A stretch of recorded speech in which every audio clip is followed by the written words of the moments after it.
With 6 iPads, 4 Apple Pencils, and 3 different Magic Keyboards in the current iPad lineup, there has never been more options available to iPad users. But you might be having a tough time deciding which one is the one for you, and I am here to help. If you're new here, my name is Chantel, and I have a digital planner shop called Paper and Roses, and I have been a heavy iPad user for quite a long time now. And I've had the opportunity over the last few years to try out pretty much every iPad in the lineup, and definitely every iPad in this lineup. In fact, I have them sitting right here in front of me. And so I like to take all of that hands-on experience once a year and make a comprehensive buying guide for you. But, and I will say, this is a big but, I am not gonna go over all the technicalities in deep detail. There are so many channels that do that, so that wheel has already been spun. If you're looking for that, that is somewhere else. What I'm gonna be focusing on a lot more is the user experience and the value. So I will be talking about specs as it pertains to what makes all of these different and how much value you're getting for your use case scenario. But for the most part, I'm going to be focused on who each of these iPads is for and what makes the most sense. And the reason that I do that is because when I was buying my very first iPad that really did change my entire life and career, I was watching a bunch of these videos and I had no idea what the specs even meant. And that was true when I was buying my first iPad, and it was true when I was making my first iPad upgrade, and I much prefer just seeing people's hands-on experience. So that is what we're going to do. If that sounds like a point of view that you vibe with, let's go ahead and get into it. So the iPads we're talking about today are the iPad 10th generation, the iPad mini 6, the iPad Airs, both the 11 and the 13-inch option, and the iPad Pros, the 11 and the 13-inch option. And since this is gonna be a long video, let me go ahead and give you a TLDR if you have somewhere to be. Long story short here is that I think for most people, the cheapest option is the best option, and that has never been more true than it is for the iPad 10th generation. This is $349, and it is a lot of iPad for that price point, especially now that we have finally dropped the Generation 9 out of the lineup, and they've dropped the price on this too. So this has become a very, very, very easy recommend for me. Out of all of the iPads that we're looking at, this iPad does, I would say, like 90% of what all of these other iPads do, and the price point is significantly cheaper. You also get the fun colors. So if you're just looking for what is a good idea to go for, I would say go for this iPad. My one tiny little gripe with the iPad 10th generation is that this is the only iPad in the current lineup that doesn't have a laminated display. So all that means is there's like a tiny little gap between the top screen and the screen underneath. So when you're using a pencil specifically, you can kind of see a little gapping when you're writing or drawing. This is something that if you've never used an iPad before, you're probably not going to notice. But if you have used a laminated display before, this is something that you might notice. So I just like to put it out there in case that's a concern of yours. But again, that's a tiny gripe, and for this price point, still absolutely worth it. The 10th generation iPad comes with a base storage of 64 gigabytes, and you have the option to pay an additional $150 if you want the 256 gigabyte version of this. This iPad, like pretty much all of the iPads in the current lineup, is compatible with 2 out of the 4 options. For this one, you have the option of going for the original Apple Pencil Generation 1 or the USB-C Apple Pencil. The Apple Pencil Generation 1 is $99. The USB-C one is $79. So this is the cheapest Apple Pencil on the market, but there are some differences. For one, the Apple Pencil Generation 1 has pressure sensitivity. So that's if you're writing and drawing and you want that variation in stroke. If you press down harder, a thicker line. If you lift up, thinner line, that kind of vibe, especially if you're an artist, it's super important. That is only available on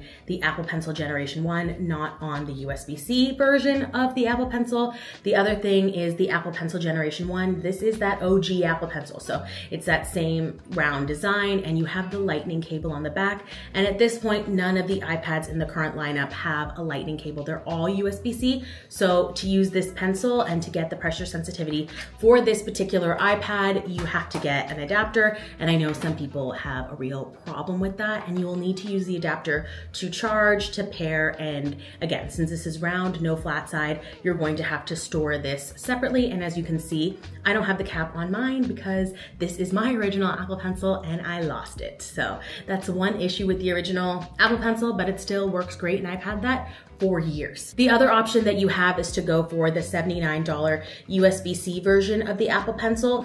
And this is great too, especially if you want to save a little bit of money. The nice thing about this is that you don't have to use an adapter. The cord that comes with your iPad will work to charge and pair this. And another nice thing is that this stores magnetically on the side. It has a flat edge, but it doesn't charge or pair that way. The big drawback to this one is that it doesn't have pressure sensitivity. So you might find that if you're an artist or someone likes to dabble in art in general on iPad, this might not be the option for you. But if you're someone who just takes notes and you know you're just gonna use like a ballpoint pen in GoodNotes and use this as a stylus, this might be a good way to save a little bit of money. In my opinion, both of these pencils are still a little give and take. There is not a perfect option out of these, but if I were to choose, I would still go with the Generation 1 because I really like that pressure sensitivity. And even if you're someone who's not sure if you're gonna use your iPad for art, I like to have the option. So just something that I'm throwing out there if you wanna know my personal opinion. A couple of other nice things to note about the 10th generation iPad. For one, you do have the camera in the landscape position on the front end, and this is nice. It's a big selling point for a lot of these other iPads, but it came to this one first, so it's nice to know that you have that. And another thing I want to talk about just really quickly is that weirdly enough, the iPad 10th generation has its very own Magic Keyboard designed just for this iPad, and it might be the best designed keyboard in the entire lineup. This comes in 2 pieces, and that's really nice because you have a protective back piece that can just stay on, and then you can remove or keep on the keyboard however you would like. So you're able to just use the back piece as a stand if you want to. The other nice thing is when you have this on your iPad, you're able to flip over the entire keyboard and kind of use it folded over like you would an actual notebook, and you're not able to do that with any of the other Magic Keyboards in the lineup. So I really wish they would make this Magic Keyboard Folio for the other iPads because it is absolutely my favorite in the lineup currently, but it is only available for the 10th generation. So that's a nice little plus. It is pretty expensive though, coming in at $249, although you can find this on deals sometimes on Amazon. So if I find any, I will leave those down below. And all that to say, are there features that the other iPads have that this doesn't have? Sure, but can you read on this? Can you browse the web on this? Can you play games on this? Can you write? Can you draw? Can you do all the things that you think of when you think of an iPad? Absolutely, and for a fraction of the price. So I never hesitate to recommend the base model iPad, especially this one. Another nice little thing about it is that this is the only one that comes in the really fun colors. So the pink, the yellow, the blue. I love the colors of this particular lineup, so I think that if you choose to go with this iPad, you're getting a really sweet deal. Next up, let's look at the iPad Mini 6. Okay, so the 2 Apple Pencils that work for the iPad Mini are the Apple Pencil USB-C that we just talked about, and now you also are able to use the Apple Pencil Generation 2. And this Apple Pencil, up until this point, has been the best Apple Pencil on the market, and that's because it's able to pair, store, and charge magnetically, which is really nice and super convenient. There's no cap to lose. You don't have to plug it in, and it has all of the features, including that pressure sensitivity that we don't have with the USB-C. The only thing is this is $129 retail, but since it is a little bit older, you can often find this on sale at around the $79 price point. So I will leave links down below if I find them, but often at Best Buy, Amazon, places that you buy tech regularly, you'll see the Apple Pencil Generation 2 on sale, so make sure you check for those. One thing to note though about the iPad Mini is that this is the oldest in the current lineup. So this hasn't been updated since 2021, and it is definitely due an upgrade. We still have an A15 Bionic chip in here, so it is not compatible with a lot of the new M1 features, which is a little bit of a bummer, but it's still an iPad that works really well and is super relevant, and I know a lot of people really enjoy the size, particularly of the iPad Mini. A couple of situations I tend to see the iPad Mini being used in. For one, I tend to see this as the device people go for if maybe they were looking at a single purpose device like a Kindle, for instance, and then chose to get something that was still on the small side, but they could do things other than one thing. So you can read on here, you can watch shows on here, you can draw, you can use a planner, anything that you could do on a lot of these other iPads, you're able to do small scale like this. These tend to be great for people who do a lot of traveling because you really can get a lot done on a very small device.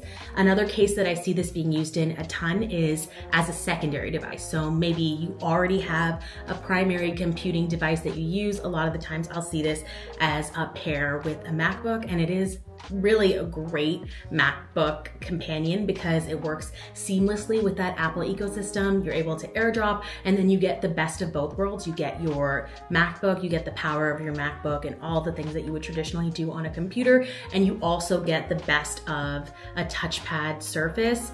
And I do think an iPad is the best way to utilize a lot of these kinds of softwares. So you're able to use both and still have a really nice and light and portable tech bag. So if that's something that's important to you, it's kind of an ideal setup. With the kind of combo of this as a secondary device, you really are getting the best of both worlds, especially if you have a computer and you have this, without having a very heavy tech bag. So I see that being used a lot. I can see that being a perfect sort of situation. I use the iPad mini as a secondary device for me a lot of the time when I'm traveling. So again, a fairly expensive secondary device. I find this to be easy to recommend if you get a good deal on this, but harder to recommend if you're choosing to buy this retail, because at this time, the 64 gigabyte version of this is $499. And if you want the 256 gigabyte, it is $649. And with that A15 chip and some of the options available at the price points that they're available, this is a little bit harder to recommend at this time. I will say, again, since this is an older device, you can often find a good deal on it. I got mine certified refurbished, so I will leave options down below if I find them. I will say I still recommend this if you prefer this size, because for a compact tablet, there is nothing like this. It is unbeatable and absolutely awesome, but you have to prefer this size. Obviously, I would hope I don't have to say that, but I think some people think you're getting a better deal because this is smaller, and I'm not sure that you are. So you have to really, really want the mini size. If you prefer more screen, I would spend a little bit extra, or honestly spend a little bit less and go for the iPad Basic.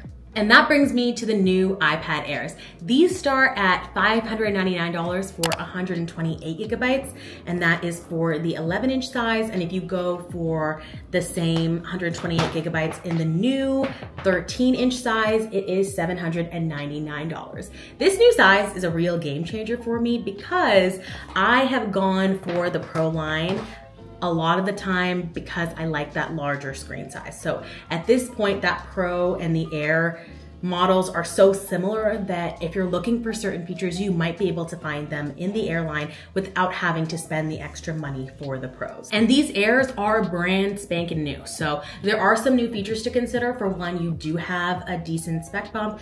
These are the M2 chip now, and that is a very, very fast iPad. I never had a problem with the last one, so I can only imagine that this is even better. And they have moved the camera from the portrait to the landscape, which is a really, really nice touch. It's gonna make taking video calls on this a lot more practical, so I like to see those kinds of physical changes. The two Apple Pencil options you have for these new iPad Airs are this brand new Apple Pencil Pro or the USB-C Apple Pencil that we've already talked about. So this new Apple Pencil Pro, I'm not gonna lie to you, is one of my primary reasons for upgrading this year, and it does have some new features, but those certainly don't make the old Apple Pencils obsolete. Let's be so for real. The Apple Pencil has been largely perfect since it first came out. I love this thing, but the new features are, you have a new squeeze function. So you're able to squeeze on the pencil barrel itself and it will pull up a little quick menu in whatever app you're using, and it's really nice to use. I really enjoy it. The other thing, and the big one, if you're an artist specifically, is the new barrel roll function. So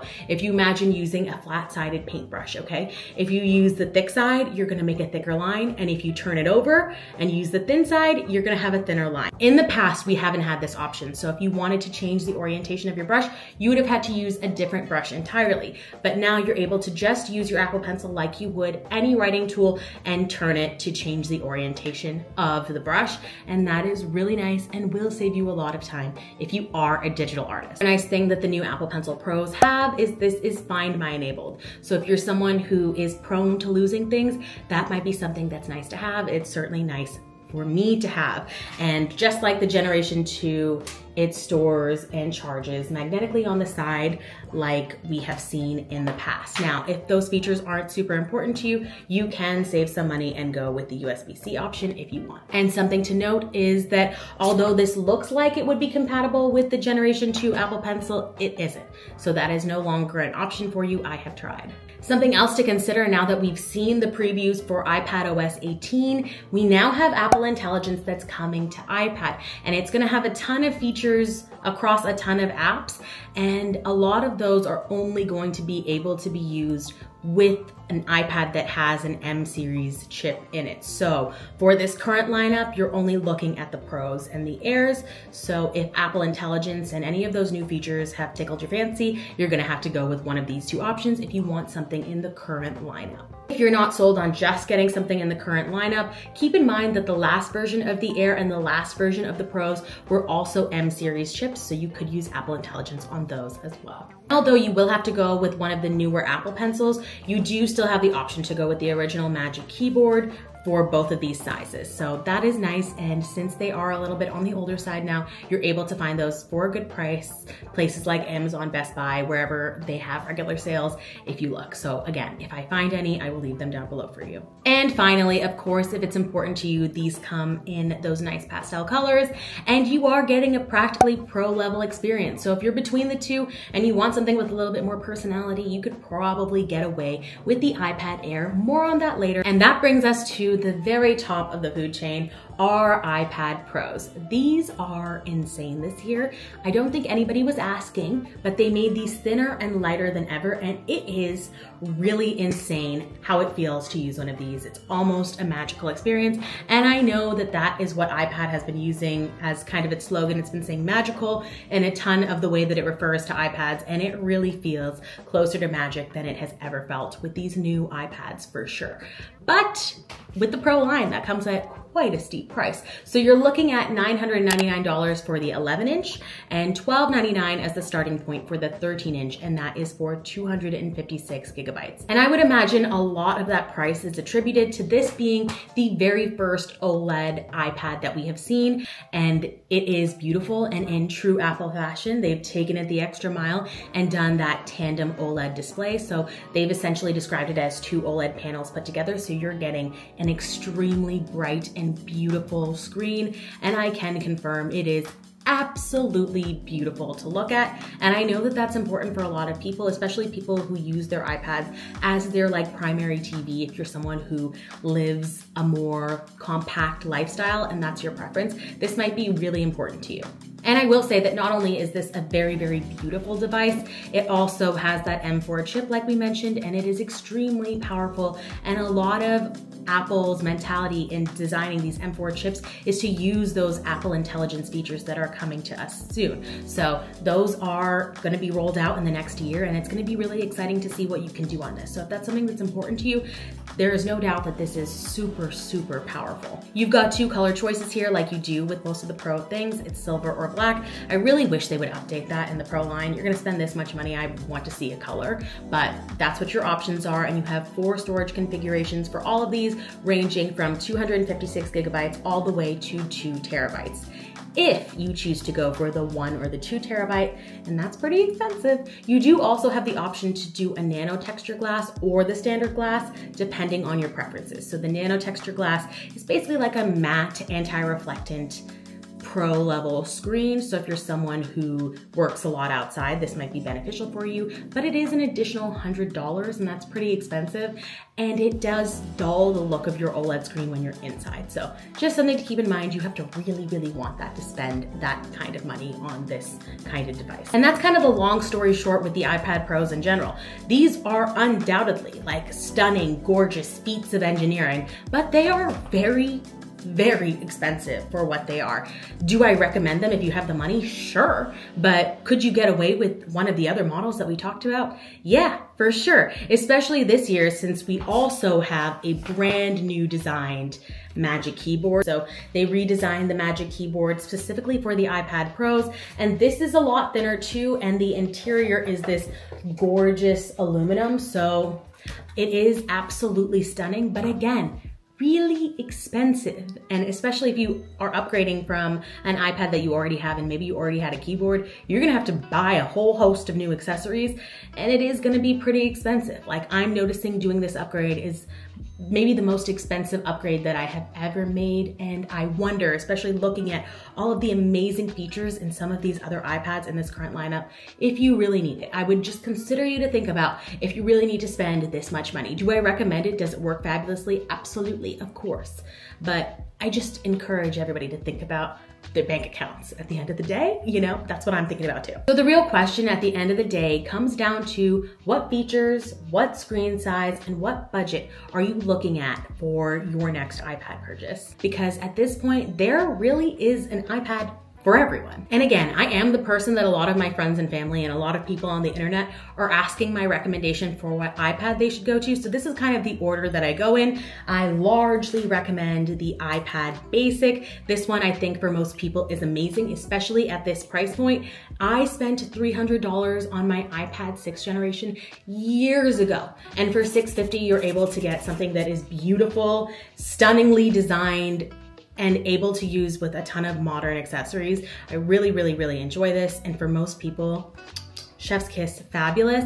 The next thing I usually recommend is an iPad Air. And this is someone generally who's upgrading from a version of the Basic maybe that we've seen in the past. They know they use iPads, or maybe they're a student, maybe they're a creator, maybe they're an artist. They want something even on the larger end at this point. I would still recommend the iPad Air because you have a larger screen. So if you're looking for a smaller screen, if you're looking for a larger screen, both of those options are available in the iPad Air line. So I do that, and at that point, this is when I'm starting to recommend the iPad mini, but I am only recommending this to people who are already interested in it because they like the compact size. I am rarely recommending this just as a value add. I'm only recommending this to people who want a portable, small option.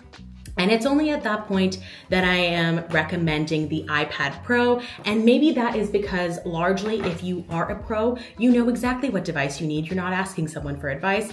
I largely know that if you want a Pro, you know that you want the Pro. But I will say, especially this year, and I assume if you're watching this video, it's more likely that I'm reaching a channel of people that want the Pro and maybe don't need all the Pro features, so they're looking for what the other ones have. Especially this year, the differences are on the smaller end and the prices are pretty radically different. For instance, let's just look at this current lineup. If you're looking at the 1 terabyte option, that's available in both the Air and the iPad Pro at this point. And let's look at the larger size. So let's look at 13 inches in the iPad Air, 13 inches in the iPad Pro, okay? If we look at that in the iPad Air 1 terabyte is $12.99 and the 1 terabyte iPad Pro is $18.99. That's a $600 difference before we even get into accessories, pencils, what keyboard should you get. Pretty significant, I would say. So if you have the money, go off for sure. But if you're someone who's trying to save a buck, I would just consider looking at the Air line because you are getting a very modern,